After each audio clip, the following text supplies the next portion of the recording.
We think we're helping to power the future of medicine. What we can do is take an adult human blood cell and reprogram it back to a 3-day-old state.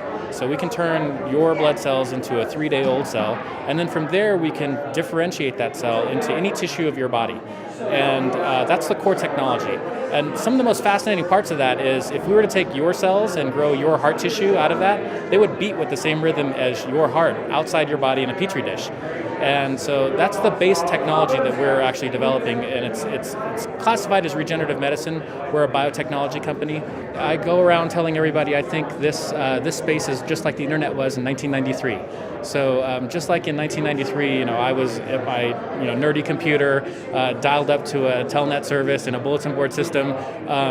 And then in 1999, just 6 years later, people thought this stuff just came out of nowhere, right? Same thing's going on with regenerative medicine today. So right today, we can grow heart tissue outside the body. We can grow neurons. These heart tissues beat. The neurons actually mimic diseases if you have a rare genetically inherited disease.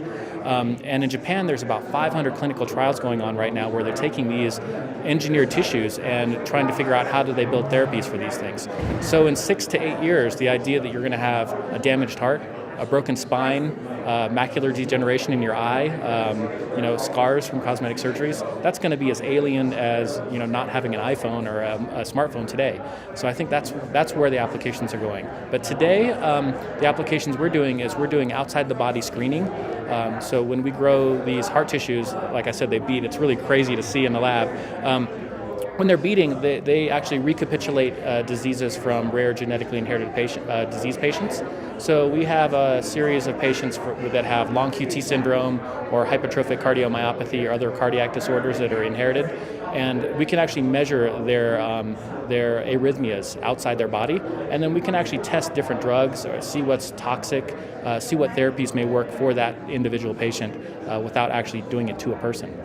For instance, one of the things we do is we go out to the community and we crowdsource blood samples from people directly, and we get them to donate a few drops of blood to us, and then we biobank all of those samples in our repository, and we've created the world's largest repository of these iPS stem cells on the planet. We actually process those samples in our lab. We grow these induced pluripotent stem cells.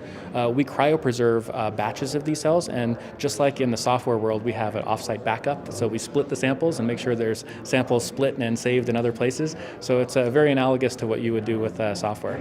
We are the only ones actually providing this biobank, so we're building this foundation for the future. People are going to need these cells for transplantation, for therapy development, for other purposes, and since we have this massive library of humans, we'll be able to provide those cells to others. One of the things that we've been very careful of is to make sure we get uniform consent when we take the blood samples. And sometimes people say no, and that's okay. And it's 1 in 1,000 people will say no. I really don't feel comfortable with giving my samples if it could be used for other purposes in the future. But there's this really interesting altruistic trend that's been going on for the past year and a half while we're doing this, and we get thousands of samples where we go. So we show up at things like Comic-Con events, we go to NASCAR races, we're taking blood at the San Francisco 49ers Stadium at every home game, we go to every marathon or Tough Mudder that there is in the United States. We have a collection facility in Tanzania and Dar es Salaam. So we are really looking at getting samples from everywhere we can.